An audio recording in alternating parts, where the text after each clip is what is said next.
Hey guys, so today I want to talk about a race I made up for D&D and my role-playing games I do. I'll try my best not to read my notes too much while explaining them. Anyways, the people are called kongra, and they very much look like rhinos in a lot of components, although they do come in several different colors, mostly dark shaded colors like blue, um, some rare instances purple, there's brown, gray, um, no black, and yeah, like I said, they're very they look like rhino, but they have fingers and hands. They do tend to be very bulky. They're very bad swimmers, um, and yeah, they're not very dexterous either. They generally weigh between 200 and 300 pounds for your average kongra. Um, And they, although they tend to be, or I should say they're a semi-nomadic people for the most part, and they tend to move around a lot. They do build temporary villages and stuff. Some have tried to build more permanent settlements, but rarely does it work out. They don't jive well with other cultures very well a lot of times because the Kongra are very untrusting. But they're good-hearted people for the most part. They do prefer to live in places like valleys and prairies, maybe surrounded by mountains, just because of the strategic importance. They tend to be non-religious. They tend to worship their lords instead. They do call their kings lords, despite that the most people would call them more like tribe leaders or chiefs more than lords. And although it's hard to get a kongra to fight for you, they do make very loyal mercenaries or bodyguards if you can convince one or get one to work for you. They have very strange naming. They tend to have like a sound that represents the first part of the name, like ta, la.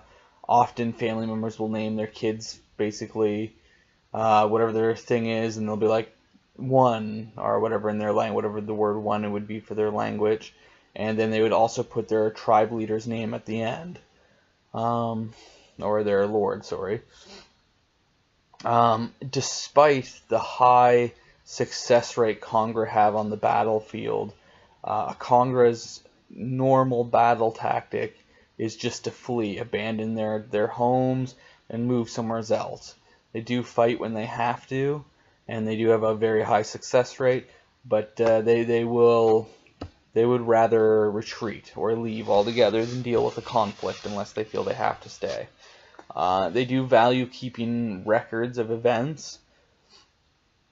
Kongra enjoy doing things like farming, bathing in the sun kind of things. They love open air. They're not one for like living in caves.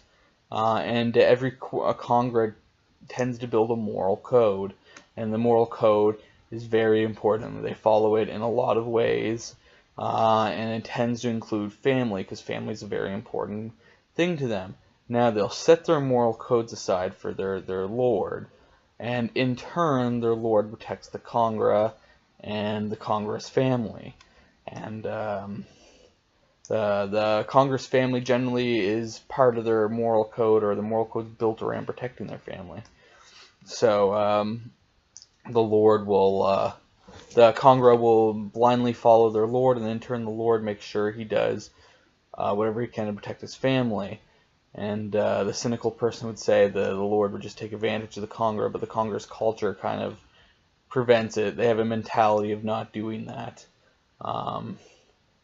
And bad lords that don't protect their kongra families tend to not be around for long. In some rare cases, several kongra groups will get together and they'll appoint a head lord kind of for all the kongra tribes in an area, and that person would be called a lion or a shepherd.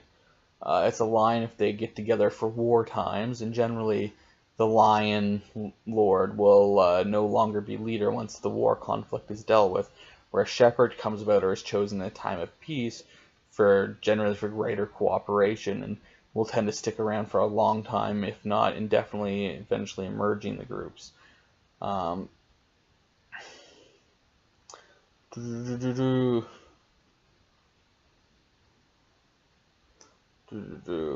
Yeah. Another thing too is kongra lords aren't actually always kongra. They tend to pick whoever is willing to protect their family. So a lot of times it is kongra because they don't trust others. But if another person for a different race gets up and works up to their proves themselves to them that they're willing to protect them, they'll have no qualms about worshiping that person as long as the kongra and the kongra's family are protected. And another interesting thing I've always dealt with with the kongra is the older they get, they tend to develop a disorder that causes like a buildup of kind of like a gravel type substance inside pockets of their body. It's kind of like a cancer, and it's cancerous. I often build traits like this in my races, anyways, and it doesn't kill them, but it often makes it hard for them to find armor to wear, or slows them down more, and different things like that. Anyways, thank you for listening about my race. Thank you, bye.